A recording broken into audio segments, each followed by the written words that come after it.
Matt Hooker here. In this video, I'm going to show you the most iconic Mike Tyson or Peekaboo Boxing combination there ever was. It's going to be the right hook to the body, right uppercut to the head with the same arm. So in the Peekaboo punch number system, it's going to be the 6 to the body and the 4 to the head. And then making sure after you throw this combination, if you don't throw other punches, you're going to move your head after your last punch.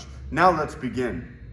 The first thing you have to realize when attempting to throw this combination, whether in sparring or in a fight, is the distance you throw it at. Okay, since it's a right hook to the body and an uppercut, that means you got to be closer to your opponent. What you don't want to do is try to throw that hook to the body way out here. Okay, it was more profitable if you would throw the straight to the body from out here rather than the hook.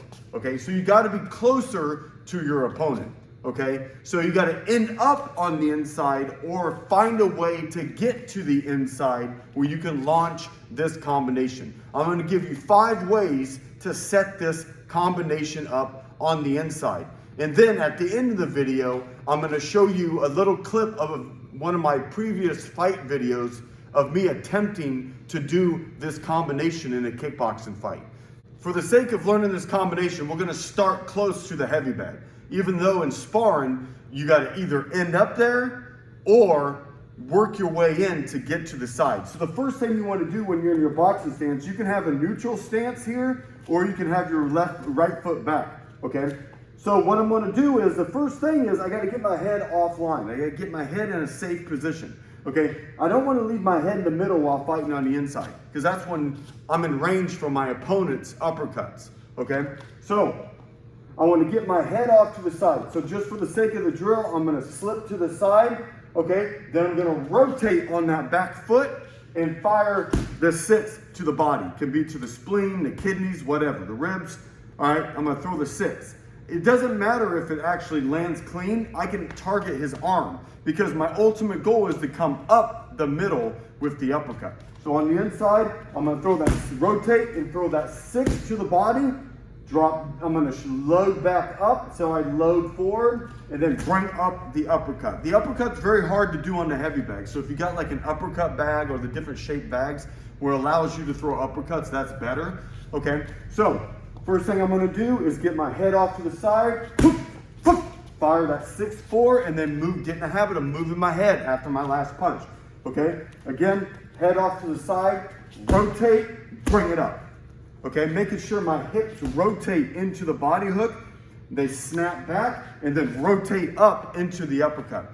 Now, something you can do with this combination to create space between you and your opponent is what you're going to do is pull back almost into a southpaw stance. Let me show you. So when I'm here, okay, let's say I get my head on the outside, I drop that 6 to the body, but during the transition from the 6 to the 4, I'm going to pull this leg back and then fire that. What that does is I'm here, I'm tight, and then it creates space for the uppercut. You'll see Tyson do that all the time where it looks like he's in an orthodox stance, then he switches to it, pulls back into the southpaw stance to create space.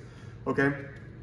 So once you got that down, I'm going to show you 5 ways to set up or get to the inside to fire this combination. The first way I'm going to show you is the double jab or the 7-7. Okay, anytime you want to use or close the gap with your opponent, the jab is probably your #1 tool to do that. You're going to jab your way in. You're going to work in behind the jab. And then the second way is your head movement. Obviously footwork, you got to have the footwork, but streamline it. You're going to either jab your way in or you're going to move your way in with your head movement, okay? So #1 is going to be the double jab. Okay, when I step in, I'm going to drive in with the double jab or the double 7 and then get my head off to the side just momentarily for a split second and then fire the 6-4 and move my head. So let's see what it looks like. So I'm on the outside. Remember, I'm going outside to the inside. I'm crashing the line. I'm closing the gap. I'm trying to get close to do this inside combination. Okay, so I'm in my stance here. You see I lean to the side when I do that double jab. Watch again. I lean my head offline to the side as I'm driving in with a double step. Then once I get that inside position, I'm gonna fire the 6-4 and then move my head, okay? So I'm gonna do it a couple times. From the outside, I'm here. Work that 6-4, then move my head. All right, move around a little bit. Double jab my way in. That is number 1. Okay, method number 2 to get on the inside. The first one was using my jab.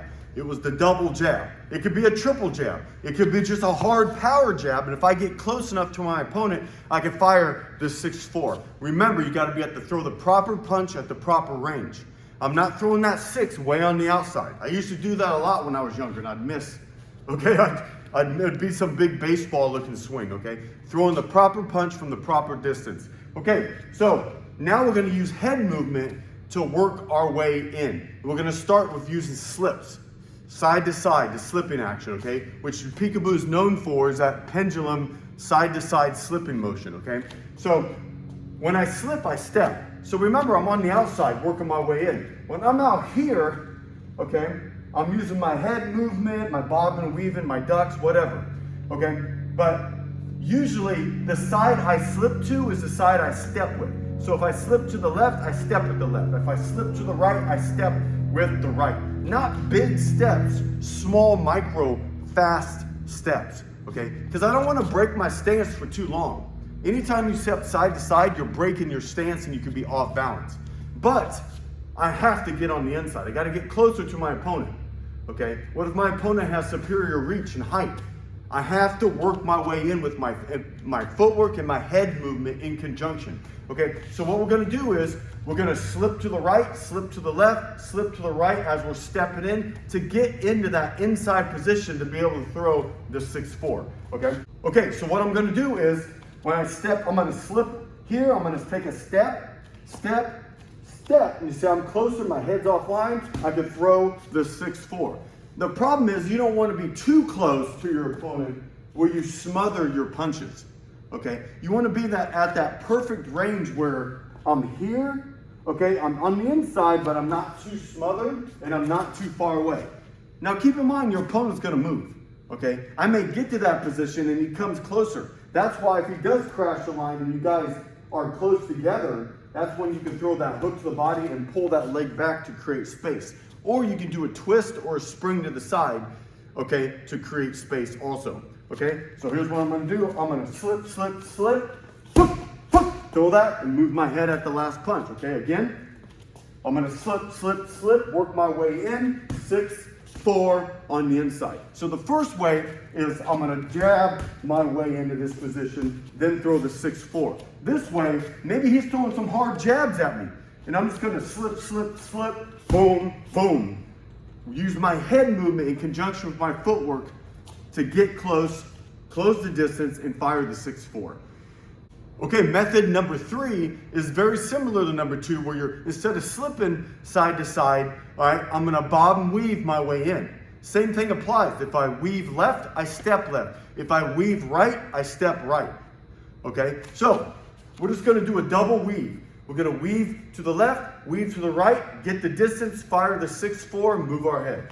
So I'm here on the outside, maybe I'm throwing jabs, moving my head, okay, and I step in, weave, weave. See I'm on the outside, take that little step to the side, fire the 6-4, and move my head. Okay, so again, use the double weave. I'm here, I'm gonna weave, weave, move my head after my last punch.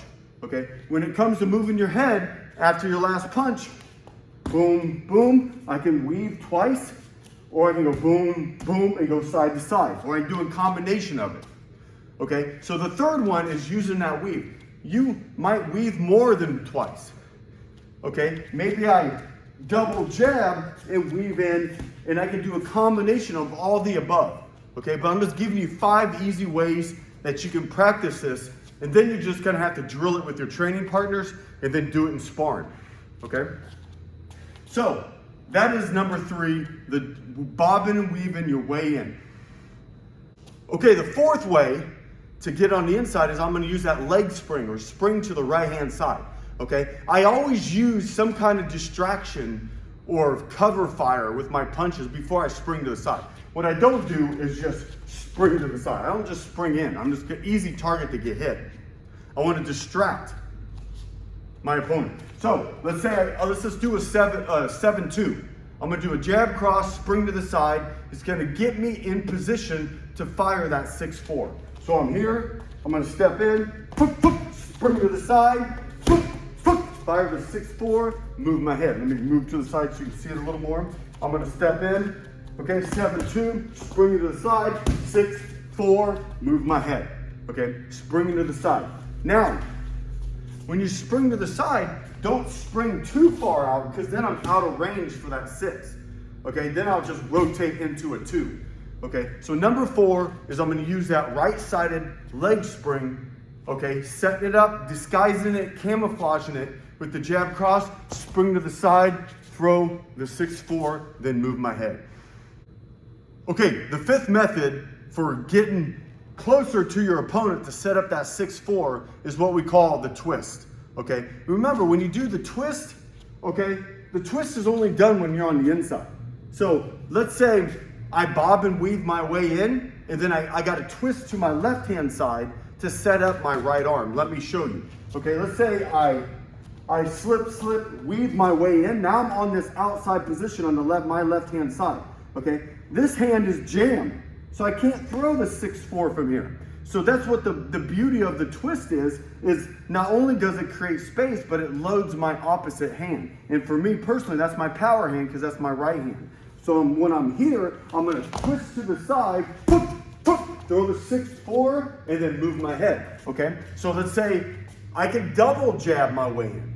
Let's say I double jab my way in, get my head to the side here, twist, throw the 6-4, and then move my head.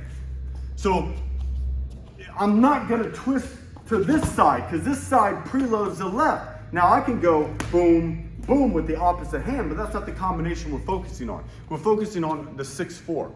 Okay, you didn't see Tyson go hook, uppercut that much on the other side. Okay, I think the Jesse Ferguson fight, he did it when he was against the ropes, but for the most part, he used his right arm, the 6-4. Okay, so let's do a quick review of all 5 ways to set up the 6-4 in Peekaboo Boxing. Okay, number 1, the double jab. Can be a triple jab, can be a single jab. But just for the sake of the drill, double jab your way in. So, get your head off to the side, 6-4, okay? Second way is using slips. Okay, so say slip my way in, avoiding punches to set up the 6-4. Maybe I want to bob and weave. Okay, I'm here, throw the 6-4, okay? And then the 4th way is to spring to the side. Maybe I'll go 1-2, spring to the side, throw the 6-4. And then the 5th way is I'm gonna twist to the left-hand side, here, twist, throw that 6-4, making sure I move my head after my last punch. That is it. Practice this move, okay? Now I'm gonna show you a clip of me doing it in a kickboxing match. Have a good day.